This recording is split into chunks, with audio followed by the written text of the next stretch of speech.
Assalamualaikum warahmatullahi wabarakatuh. Bismillah walhamdulillah salatan wassalaman ala rasulillah wa ala alihi wa ashabihi wa man tabi'ahu ila yaumil qiyamah amma ba'd.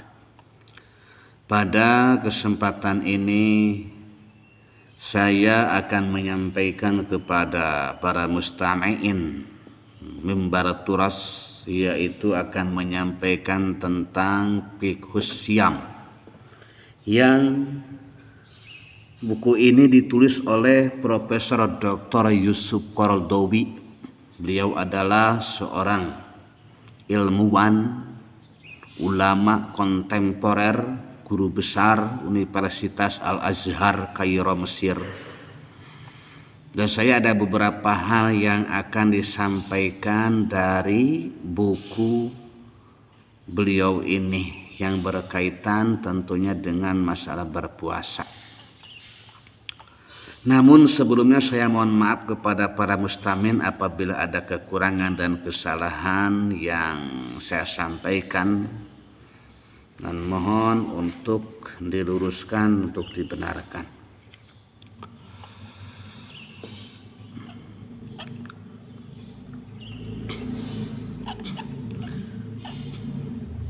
Bismillahirrahmanirrahim.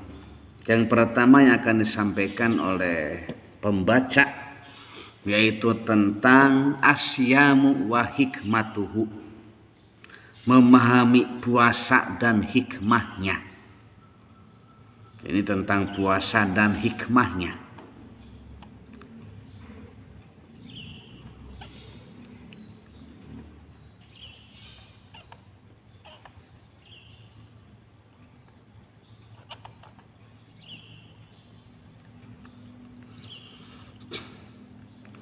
Anwa'ul ibadati fil Islam,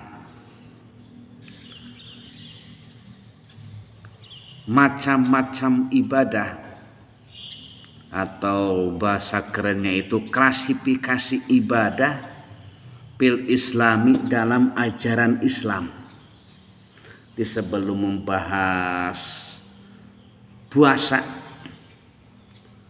Prof. Yusuf Qaradawi terlebih dahulu membahas tentang anwa'ul ibadah atau klasifikasi ibadah dalam ajaran Islam. Mungkin ini prolognya barangkali. Khalaqallahu subhanahu an-nasa liya'rifuhu wa ya'buduh. Allah subhanahu wa ta'ala menciptakan manusia liya'rifuhu, hikmahnya untuk agar mereka mengenal Allah, wa ya'buduhu, dan agar mereka beribadah kepada Allah. Ini hikmah diciptakannya manusia oleh Allah. Qiyaman bihaqqi rububiyyatihi wa uluhiyyatihi. Secara global pengertiannya qiyaman bihaqqi rububiyyatihi wa uluhiyyatihi, karena menegakkan segala perintahnya Allah. Kama qala ta'ala, sebagaimana Allah subhanahu wa ta'ala berfirman, wa ma khalaqatul jinna wal insa illa liya'budun. Aku tidak menciptakan jin dan manusia melainkan agar mereka beribadah kepadaku. Surat Az-Zariyat ayat 56. Kemudian dilanjutkan, walihada ja'alal islamu ata'abbuda lillahi ta'ala. Walihada, oleh karena itu, ja'alal islamu ata'abbuda lillahi ta'ala, Islam menjadikan penghambaan kepada Allah subhanahu wa ta'ala. Islam menjadikan penghambaan kepada Allah subhanahu wa ta'ala. Wa huwa awwalu ma yutolabu bihil muslimu. huwa awwalu ma yutalabu bihil muslimu. Penghambaan kepada Allah ini at-ta'abbud, penghambaan itu ibadah, sebagai tuntutan pertama, sebagai tuntutan pertama dari seorang muslim, menghambakan diri kepada Allah ini, menyembah Allah ini sebagai tuntutan pertama bagi seorang muslim. Wa kanat arkanul islami wa banihil idom tatamassalu bi ibadati lillahi ta'ala. Wa kanat arkanul islami wa banihil idom, rukun Islam dan mabanihil idom, atau bisa dikatakan juga syariat Islam lainnya, tatamassalu bi ibadatin lillahi ta'ala.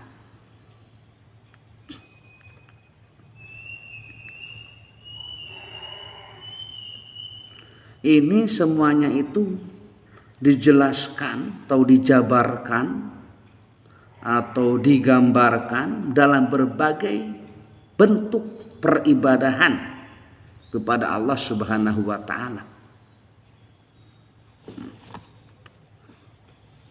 Bentuk peribadahan kepada Allah Subhanahu wa taala hiya ba'da syahadatain, yaitu setelah mengucapkan dua kalimat syahadat, iqamis sholati, menegakkan salat, wa itaiz zakati, kemudian menunaikan zakat, wa saumi ramadhana, dan berpuasa di bulan Ramadan, wa hajjil baiti al haram, wa hajjil baitil haram, dan melaksanakan ibadah haji ke Baitullah. Dan selanjutnya, wa qad nawwa'al islamu bi ibadatihi allati syara'aha, dan sesungguhnya dalam Islam itu ibadah-ibadah yang disyariatkan. Di dalam agama Islam itu ada ibadah-ibadah yang disyariatkan, diklasifikasikan. Jadi ibadah-ibadah yang diklasifikasikan dan disyariatkan di dalam agama Islam itu adalah paminha, di antaranya adalah, di antara ibadah-ibadah yang disyariatkan tadi, waqad nawwa'al islamu bil ibadati allati syara'aha, ibadah-ibadah yang disyariatkan di dalam agama Islam itu di antaranya adalah al-ibadatu allati yu'addihal muslimu bijahdihil badaniyyi kasrati wasyam. Al-ibadatu allati yu'addihal muslimu bijahdihi. Jadi ada ibadah yang dilaksanakan dengan aktivitas fisiknya. Ibadah yang dilaksanakan dengan aktivitas badan, aktivitas fisik. Fisiknya beraktivitas badannya itu. Kasonati wasyami, seperti salat dan puasa. Watu sama al ibadatul badaniyah. Nah ini dinamakan dengan ibadah badaniyah. Jadi ibadah badaniyah ini ibadah yang dilaksanakannya itu dengan aktivitas badan atau aktivitas fisik. Nah seperti sholat dan puasa, maka sholat dan puasa tersebut dinamakan dengan ibadah badaniyah karena badannya beraktivitas. Kemudian selanjutnya, wa minha ma yu'addiha badlan min malihi lillahi. Selanjutnya ada ibadah yang dilaksanakan dengan mengeluarkan sebagian harta. Jadi memasrahkan sebagian harta, atau memberikan sebagian harta seperti kazakati seperti zakat wasadaqati dan sedekah. Waktu sama an ibadah al maliyah. Ini dinamakan dengan ibadah maliyah, yaitu ibadah harta. Jadi ibadahnya dengan harta. Ini syaratnya harus kaya, harus mampu secara ekonomi.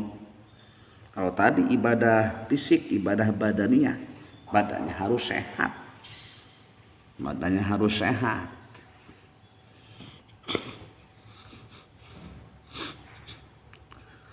Wa minha ma yujma'u bainahuma kal haji wal umrati. Ma yajma'u. Dan ada lagi ibadah yang menggabungkan antara fisik dan harta. Bainahuma ma yajma'u bainahuma. Jadi menggabungkan antara fisik dan harta, antara ibadah badaniah dan ibadah maliyah, digabungkan ini. Kal haji wal umrati seperti haji dan umrah. Makanya haji dan umrah ini tidak cukup banyak uang, ada uang, tetapi harus sehat badannya, harus kuat. Dan tidak cukup juga hanya kuat badannya. Badannya segar bugar, sehat, kuat. Lari kuat tetapi tidak mampu, tidak punya dananya untuk berangkat melaksanakan ibadah haji dan umroh, maka tidak bisa dilaksanakan ibadah tersebut. Ini harus kedua-duanya ini menunjang, mendukung kedua-duanya. Ibadah badaniah dan maliyahnya harus mendukung keduanya. Kemudian selanjutnya, kama anna minha ma yatamassalu fil fi'li kas-sholati waz zakati wal haji.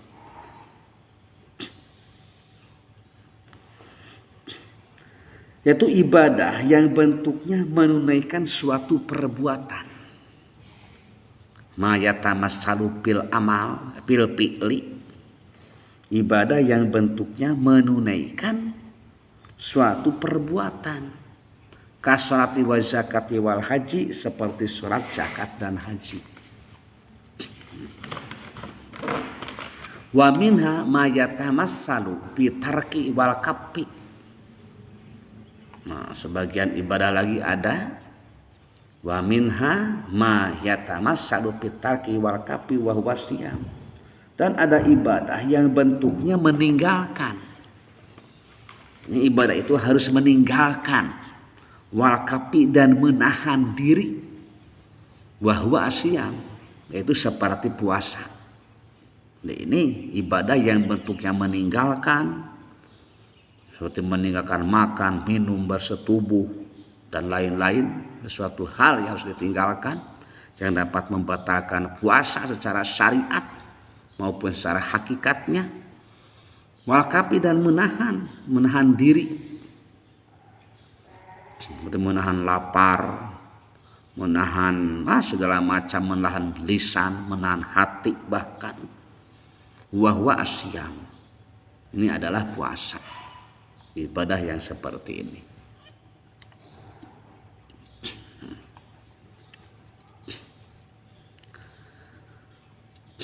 Ala anna hadzal kafa wa taraka laisa amrun salabiyan. Dengan demikian, menahan dan meninggalkan sesuatu dalam ibadah bukanlah hal yang negatif.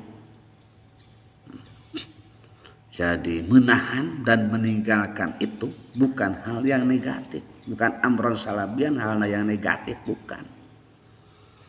Fa innal ladzi ja'alahu ibadatan huwa annal muslima yaqumu bidzalika bi iradati wa ikhtiyarihi.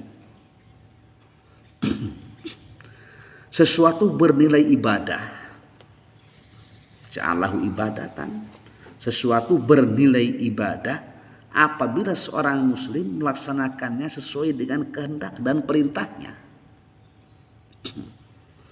sesuai dengan kehendak, iradat wa ikhtiyarihi, dan pilihannya sendiri, qasidan ataqarruba ilallahi ta'ala,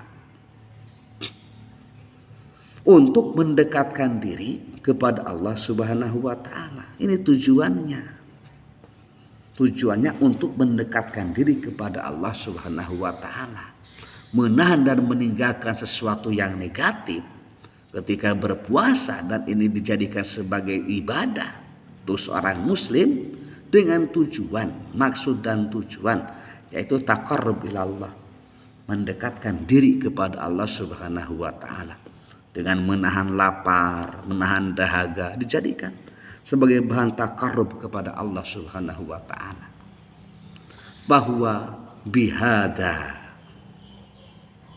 amalun badaniyun, dalam ibadah tersebut terkandung amalun badaniyun, yaitu tadi aktivitas fisik, wa nafsiyun ijabiyun, dan aktivitas jiwa, amal nafsi, lahu sakolahu bi mizanil haqqi, yang tentunya bernilaikan pahala di hadapan Allah Subhanahu wa taala. Ini semua apabila maksud dan tujuannya benar-benar taqarrub kepada Allah Subhanahu wa taala, maka akan bernilaikan pahala di hadapan Allah Subhanahu wa taala. Dicukupkan dulu sekian untuk kajian Fiqhus Syam karyanya Profesor Dr. Yusuf Qaradawi, guru besar Universitas Al-Azhar Kairo Mesir. Wallahu a'lam bishawab. Wassalamualaikum warahmatullahi wabarakatuh.